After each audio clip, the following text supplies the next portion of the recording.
the Associated Press is projecting that Sestak will win. The Philadelphia voters that Specter needed to come out in big numbers did not materialize. As we've talked about all day today, the rainy weather in Pennsylvania was not a good thing for Specter's camp.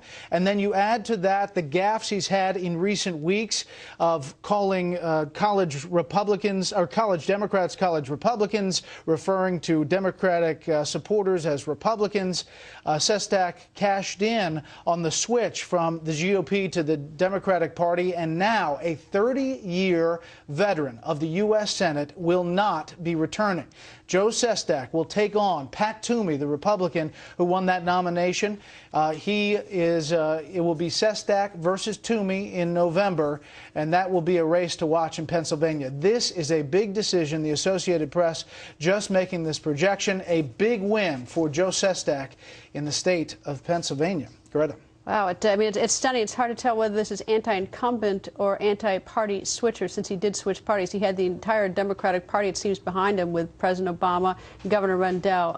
What a huge blow to them as well. Huge blow. Plus, you had the question of whether the White House did all it could have for Specter. You know, the president came out at least once. He did an ad for Senator Specter. He promised the full support of the White House, but did not in the closing days go. Why didn't he? You used to work at the White House, correspondent. I mean, he went out in Virginia, he went out in New Jersey, he went out in Massachusetts, and he was 0-3 on those. But Senator Specter did a big favor for the Democratic Party, maybe to save his own self for a little bit of time. But why didn't he?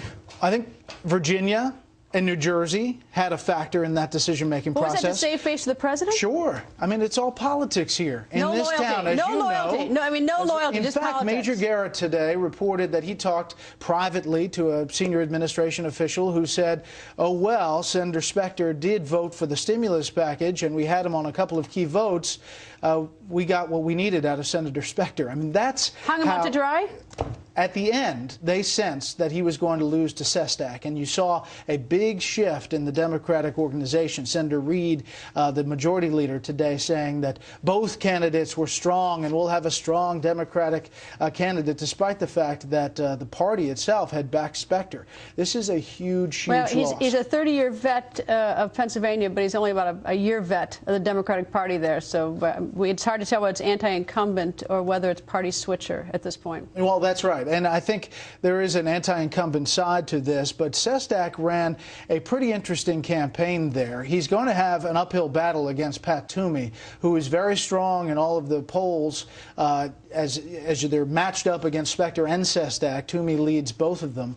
But Sestak, for him, this is a huge win, and he kept on message, went to a lot of stops throughout Pennsylvania, some hundreds of stops, and kept on trucking. 30 years, held that Senate seat.